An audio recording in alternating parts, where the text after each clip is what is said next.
Have you ever noticed that the most powerful people in any room are often the ones who speak the least? That billionaires use fewer words than middle managers? That true masters say less while amateurs explain endlessly? That the person dominating the conversation is rarely the person controlling the room? This video will fundamentally alter how you communicate, how you perceive silence, and how you understand the relationship between words and power. Because what you're about to discover contradicts everything modern society teaches. We live in an age of constant communication, endless updates, perpetual sharing, non-stop broadcasting. We're told to speak up, share our thoughts, express ourselves, make our voices heard. But the fourth law of power reveals a truth that makes most people deeply uncomfortable: the more you say, the weaker you become. Let me ask you something that will make you reconsider every conversation you've had this week. How many times have you said too much? How many times have you kept talking past the point where you should have stopped? How many times have you explained when you should have stayed silent? How many times have you filled an uncomfortable silence with unnecessary words? And most importantly, how many times has talking more cost you respect, authority, negotiating power, or opportunity? Law 4 states, always say less than necessary.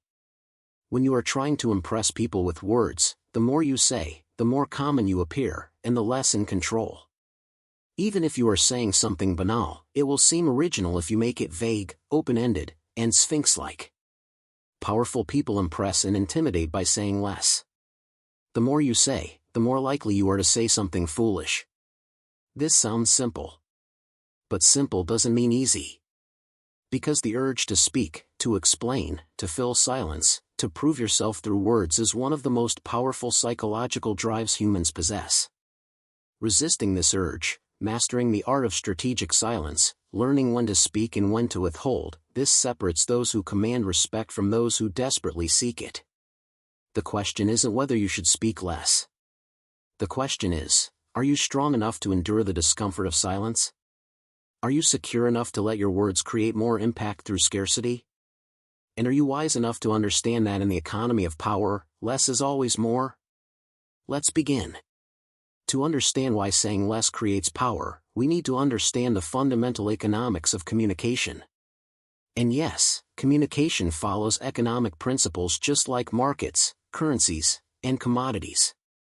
The same laws that govern money govern words. Scarcity creates value. Abundance destroys it. Think about gold. Why is gold valuable? It's not the most useful metal. It's not the strongest.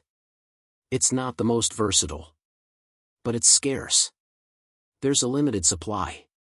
You cannot manufacture gold easily. You cannot create it from nothing.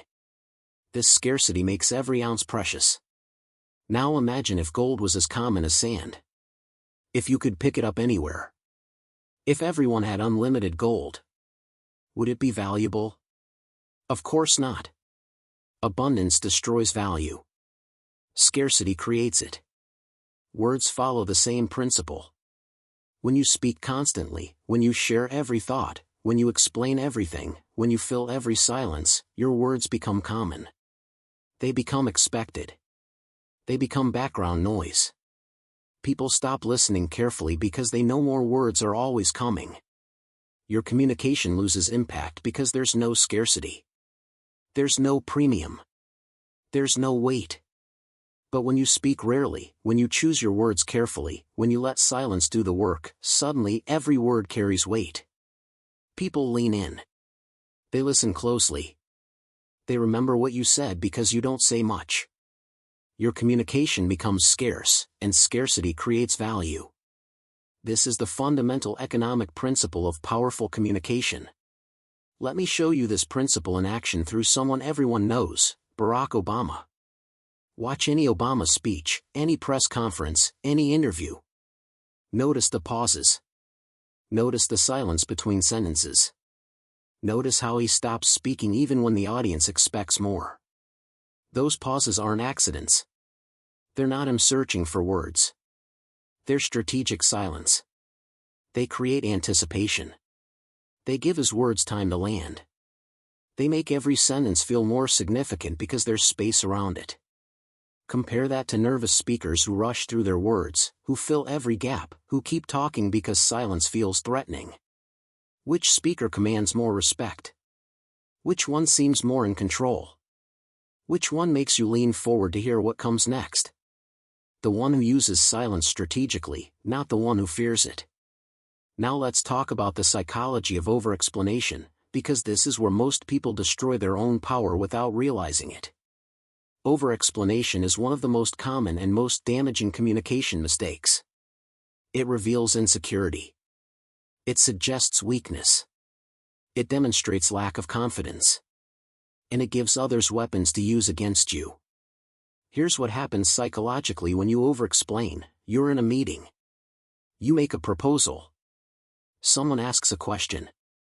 And instead of giving a brief, confident answer, you launch into an elaborate explanation. You provide 5 reasons when one would suffice. You anticipate objections and address them preemptively. You share your entire thought process. You explain the background, the context, the alternatives you considered, the trade-offs you evaluated. You keep talking, thinking that more information will be more convincing. But what's actually happening? With each additional sentence, you're revealing doubt.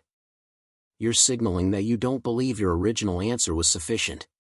You're suggesting that your position requires extensive justification. You're showing that you're uncomfortable with silence. You're demonstrating that you need approval. And most dangerously, you're giving others more material to attack. Every reason you provide is a surface they can critique. Every detail you share is a thread they can pull. Every justification you offer is a weakness they can exploit. The person who states their position briefly and then stops talking appears confident. The person who explains endlessly appears insecure. Confidence speaks once. Insecurity explains repeatedly.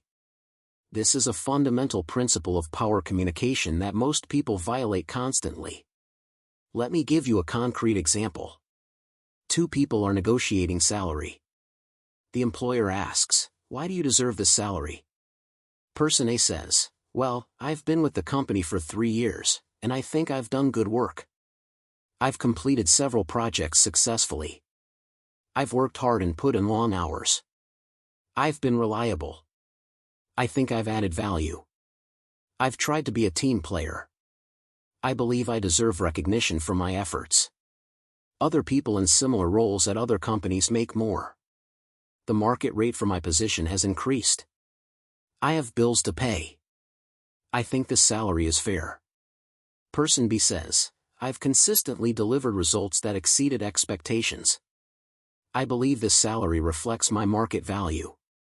Which person gets the raise? Person B. Why? Because person A revealed desperation through over-explanation. They gave 11 different reasons, suggesting none of them are strong enough alone. They mentioned bills, suggesting financial pressure. They compared themselves to others, suggesting they measure worth externally. They said they think they deserve it, not that they know they deserve it. Every sentence weakened their position. Person B stated their position confidently and stopped. 2 sentences. 2 claims. No desperate justification. No revealed weakness. No material for the employer to attack. They sound like someone who knows their value, not someone trying to convince themselves of it. This is the power of saying less. Brevity suggests confidence. Verbosity suggests doubt. The market understands this even if you don't. Now let's explore the concept of the Sphinx-like quality, because this is where communication becomes art. A sphinx is a mythological creature that speaks in riddles, that reveals partial truths, that creates mystery rather than clarity. And mystery, counterintuitively, creates fascination. When you make your statements somewhat vague, when you leave room for interpretation, when you don't explain everything explicitly, you create something powerful. You make people think. You force them to engage. You turn them from passive recipients into active interpreters.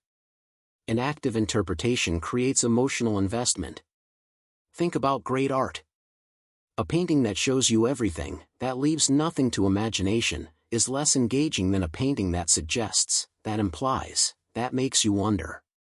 A movie that explains every plot point is less memorable than a movie that trusts you to figure things out. A song with obvious lyrics is less powerful than a song with poetic ambiguity. Ambiguity creates engagement. Clarity creates passive consumption. The same principle applies to communication. When you say exactly what you mean, when you explain everything explicitly, when you leave no room for interpretation, you make people passive. They don't need to think. They don't need to engage. They just receive information and move on. But when you speak with slight ambiguity, when you suggest rather than state, when you imply rather than declare, you make people active. They think about what you meant. They discuss your words with others. They remember you because your communication required effort to decode. Historical example, Winston Churchill. Churchill was famous for his powerful speeches, but if you analyze them, you'll notice they're full of ambiguous, almost mystical phrases. We shall fight on the beaches. We shall never surrender. Blood, toil, tears, and sweat. These phrases are emotionally powerful but strategically vague. Fight how? Fight for what exactly? Never surrender under what conditions? What specific policies does blood, toil, tears, and sweat mean? He didn't explain. He didn't break it down into bullet points. He didn't provide implementation details. He spoke in broad, powerful, slightly mysterious language that let people project their own meaning onto his words. This is genius communication. Everyone heard what they needed to hear. Everyone felt inspired. Everyone believed Churchill understood them.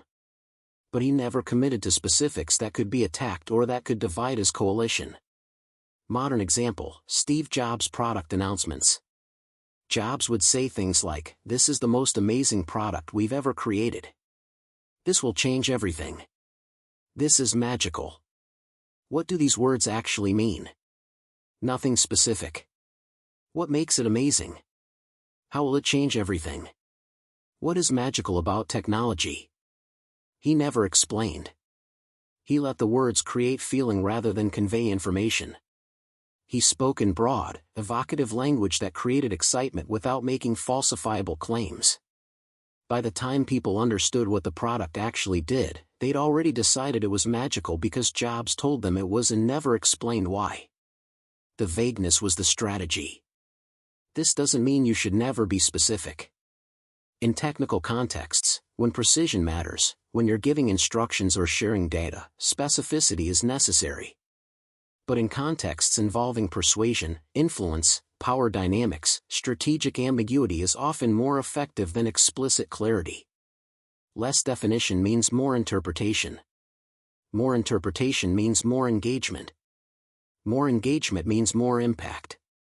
Let's talk about silence as a weapon, because silence is perhaps the most underutilized tool in communication. Most people fear silence. They experience it as awkward, uncomfortable, threatening. So they fill it. They talk to avoid silence. They explain to cover gaps. They ramble to prevent pauses. This fear of silence is a weakness that others exploit. But powerful people weaponize silence. They use pauses strategically. They let uncomfortable silence sit. They wait for others to fill the gap. And what happens? The other person reveals information. The other person makes concessions. The other person shows their hand. Because human beings cannot tolerate extended silence in conversation. We're social animals. Silence feels like social rejection. So we fill it, often to our own detriment. Here's how this works in negotiation: you make an offer. The other person considers it. Then silence. 5 seconds. 10 seconds. 15 seconds. Most people panic during this silence. They think, they don't like my offer. I need to explain. I need to justify. I need to adjust. So they start talking. They say things like, I know that might seem high, but I'm flexible. I could potentially go lower. Let me explain my reasoning. What would work better for you? And with each of these sentences, they've weakened their position. They've signaled flexibility before the other person even rejected the offer. They've offered to negotiate against themselves. They've shown that silence makes them uncomfortable, which means silence can be used to extract concessions from them. All because they couldn't sit with 15 seconds of silence. But if you master silence, if you make an offer and then stop talking, if you wait through the uncomfortable pause, something different happens. The other person fills the silence. And whatever they say reveals information. If they immediately counteroffer, you know they're interested. If they explain why your offer doesn't work, you learn their constraints. If they stay silent longer than you, you know they're also skilled at negotiation. But you've revealed nothing through silence. You've remained a mystery. You've maintained power.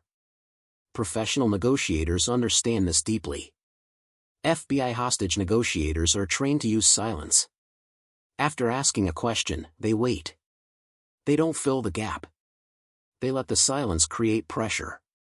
And the person on the other end starts talking, often revealing information they didn't intend to share.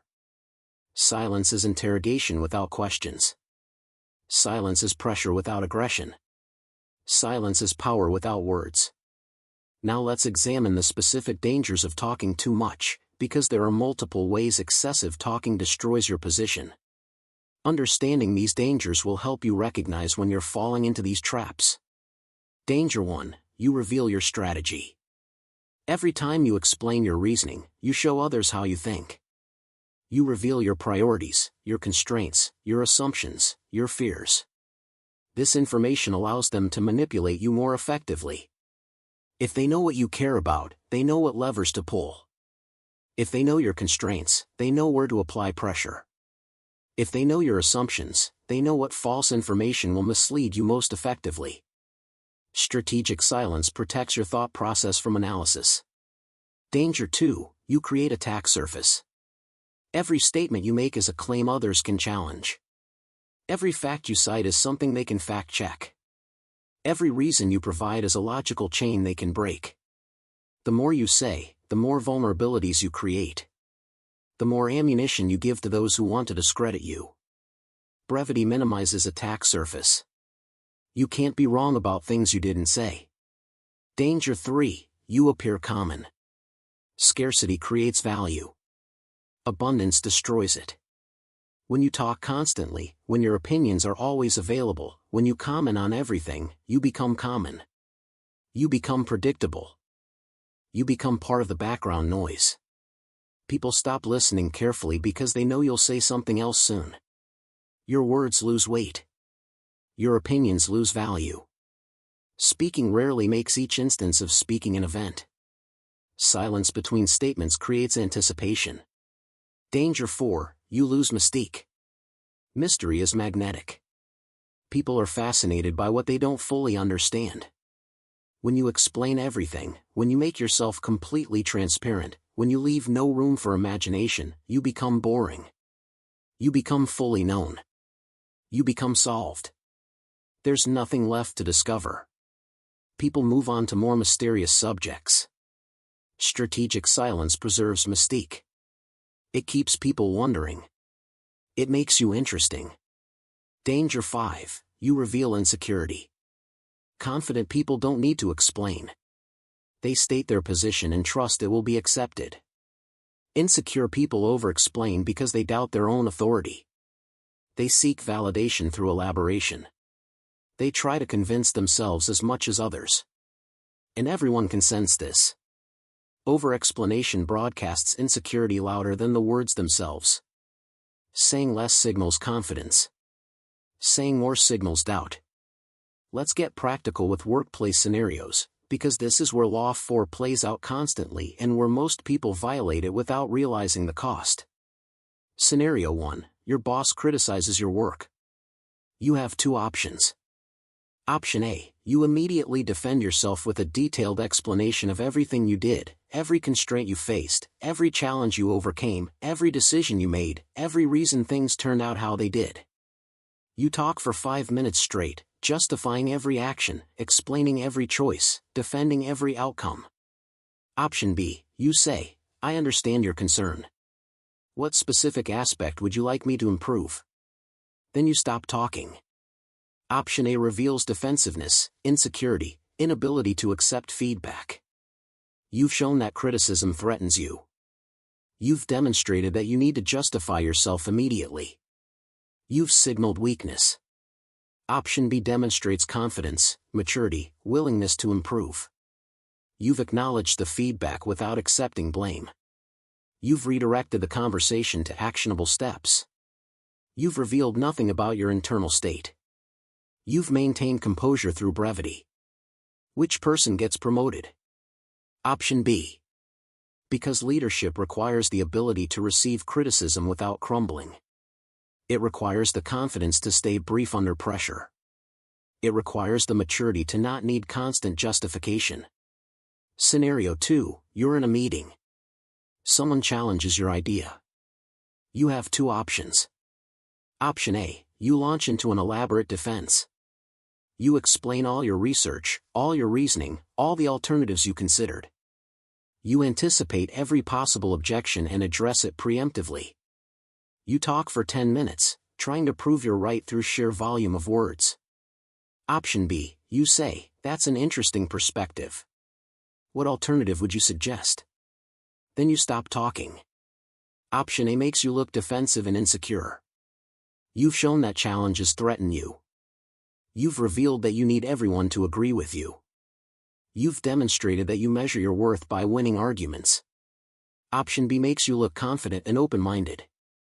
You've acknowledged the challenge without accepting it. You've shifted the burden back to the challenger.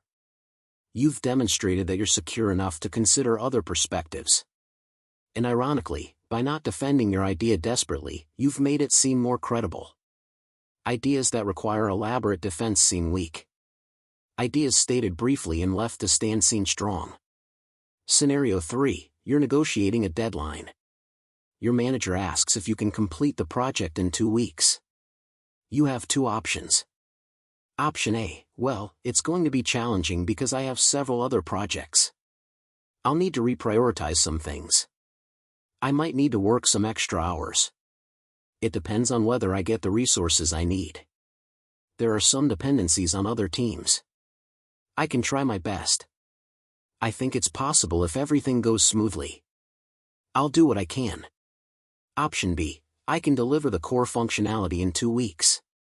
The advanced features will need another week. Option A reveals uncertainty, lack of control, inability to commit. You've shown that you're at the mercy of circumstances.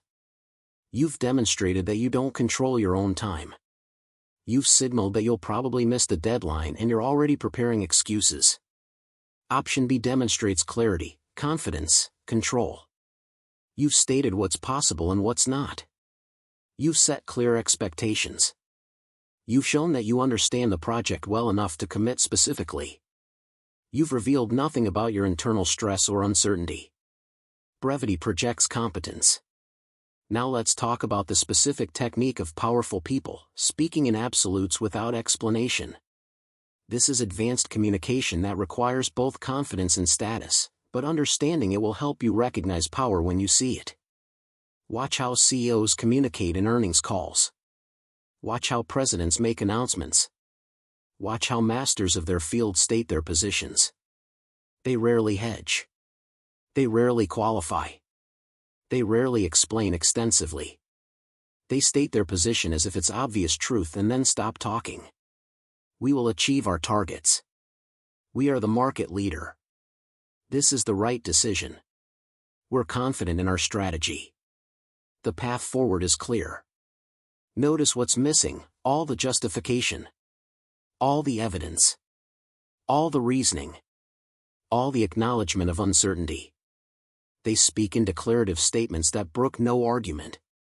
They don't say, we believe we can probably achieve our targets if market conditions remain favorable and our assumptions prove correct.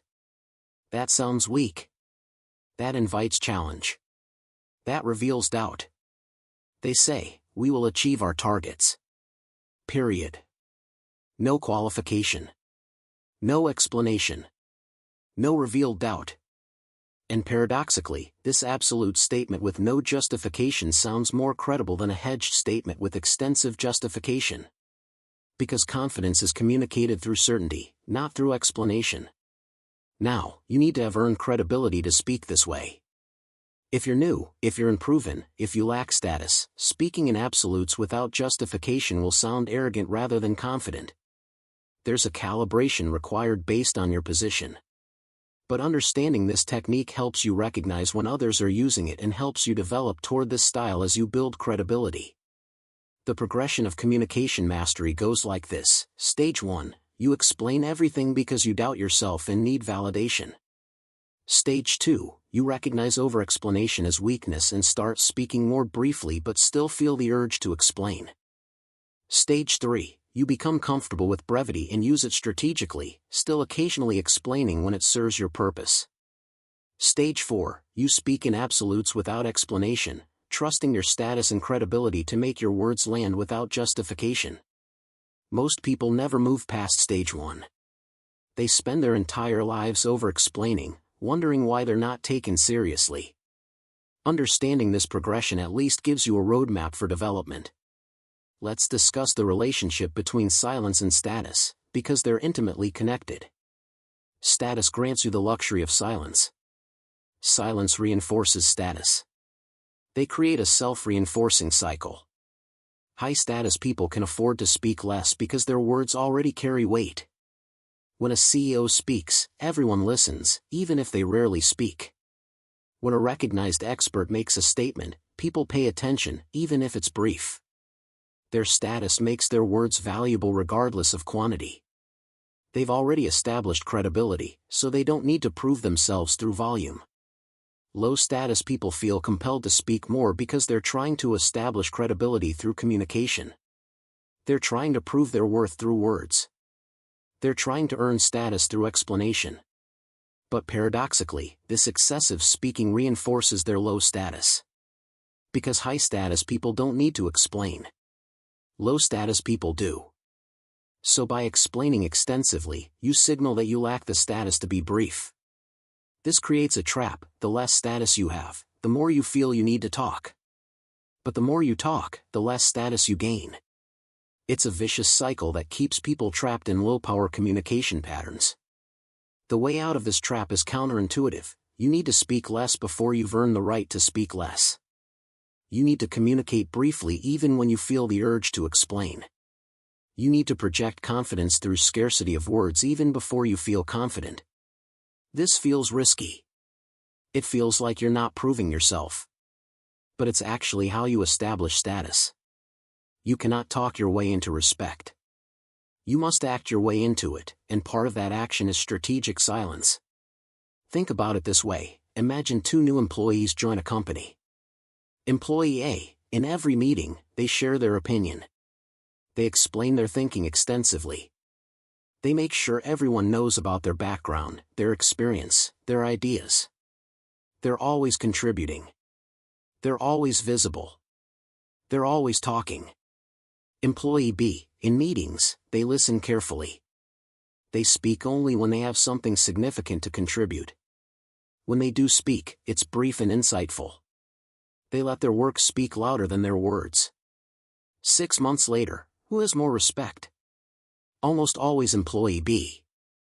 Because they've communicated through selective silence that their words are valuable. They've made people listen carefully when they speak because they don't speak constantly. They've built mystique through restraint. They've demonstrated confidence through brevity. Employee A has established themselves as someone who always has an opinion but rarely has wisdom. Someone who talks but doesn't necessarily think deeply. Someone who seeks validation through participation rather than earning respect through results. This is the power of saying less. It's not about being silent all the time. It's about making your words scarce enough to be valuable. It's about speaking with enough rarity that people pay attention when you do. It's about building a reputation for quality over quantity in communication. Now let's address the dark side of Law 4, because like all power laws, this one can be taken too far. There's a difference between strategic brevity and pathological silence. There's a line between powerful restraint and damaging withholding. Understanding this line is crucial. If you take Law 4 to an extreme, if you become someone who never explains anything, who communicates only in cryptic statements, who refuses to provide clarity even when it's genuinely needed, you don't become powerful. You become frustrating. You become known as someone who plays games rather than someone who has mastery. You create confusion rather than command respect. The key is calibration. In competitive contexts, when power dynamics are at play, when information is advantage, say less. In cooperative contexts, when clarity serves everyone, when explanation builds rather than weakens, say more. The skill is knowing which context you're in. With your team, the people who need to execute your vision, explanation is necessary. They can't read your mind. They need clarity to do their jobs well. Withholding information from them doesn't make you powerful. It makes you a bad leader. With your competitors, your adversaries, those whose interests conflict with yours, brevity is power. They don't need to understand your thinking. They don't deserve your explanation. Silence protects your advantages. With your superiors, strategic brevity demonstrates confidence. But complete silence suggests disengagement. There's a balance. Speak when you have something valuable to say. Stay silent when you don't. The mastery is in discernment. Knowing when to explain and when to withhold. Knowing when brevity serves you and when it harms you. Knowing when silence creates power and when it creates confusion. This discernment is what separates the master from the amateur. Let me give you 3 specific practices you can implement immediately to develop your ability to say less than necessary.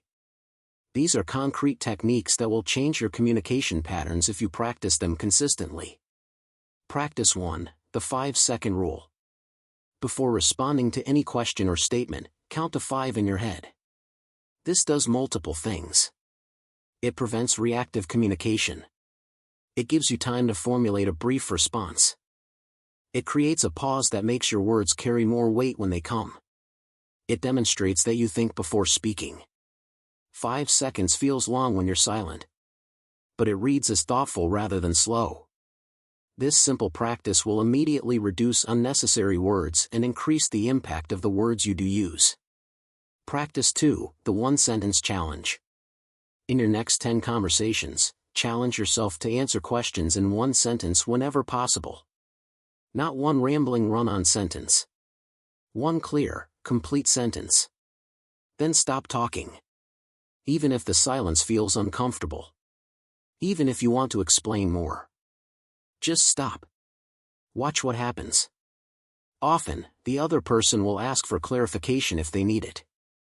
But frequently, they'll move on, satisfied with your brief answer. This practice will reveal how often you over-explain unnecessarily. Practice 3, the deletion exercise. After every email you write, before sending it, delete the first paragraph and the last paragraph. Often, the first paragraph is warm-up. You're explaining why you're writing. You're providing context. You're justifying the email. And the last paragraph is often redundant summary. You're restating what you already said. You're over-explaining. The middle paragraphs usually contain the actual substance. Try deleting the bookends and see if the email still works. You'll be surprised how often it works better. This practice trains you to cut unnecessary communication. These 3 practices, done consistently for 30 days, will transform your communication. You'll sound more confident. You'll command more respect. You'll waste less time on unnecessary words. You'll make every word count more. Let me end with the ultimate insight about Law 4, the principle that ties everything together. Words are not free. They have a cost. Every word you speak costs you something. It costs you mystery. It costs you mystique. It costs you perceived power. It costs you the respect that comes from restraint. The question is whether each word you speak delivers value greater than its cost. Most people treat words as infinite. They speak as if words cost nothing. They explain as if explanation is always beneficial. They fill silence as if silence is always bad. But words are currency. And like currency, they're subject to inflation. The more words you put into circulation, the less each individual word is worth. Scarcity maintains value. Abundance destroys it. Powerful people understand this implicitly. They treat their words as precious. They spend them carefully. They hoard them strategically. They know that every word they don't say preserves their power. Every explanation they withhold maintains their mystique. Every silence they hold increases the weight of their next statement. So here's your final question, the one you need to ask yourself constantly: was that last sentence necessary?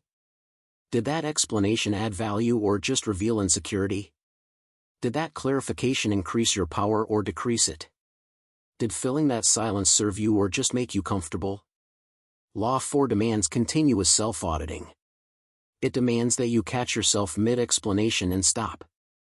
It demands that you feel the urge to justify yourself and resist it. It demands that you experience uncomfortable silence and sit with it. This is difficult. This goes against every social instinct you have. This feels unnatural. But power often does feel unnatural. Because power requires you to override your instincts, to resist your impulses, to do what's strategic rather than what's comfortable. The person who cannot resist the urge to explain will be controlled by those who can. The person who fills every silence will be exploited by those who weaponize silence. The person who always says more than necessary will be dominated by those who say exactly enough and nothing more. Always say less than necessary. Make every word count. Let silence do the work. Trust that brevity creates more impact than verbosity ever could. And watch as people start listening to you more carefully, respecting you more deeply, and underestimating you less frequently. Because in the end, the person who controls the conversation isn't the person talking the most. It's the person whose silence makes others desperate to hear them speak. It's the person whose few words carry more weight than others' many paragraphs. It's the person who understands that in the economy of communication, less is always more. The question is, can you develop this discipline? Can you override your urge to explain? Can you tolerate the discomfort of strategic silence? Can you resist the social pressure to fill every gap with words? Your power depends on your answer. Think about it. But when you share your thoughts, say less than necessary.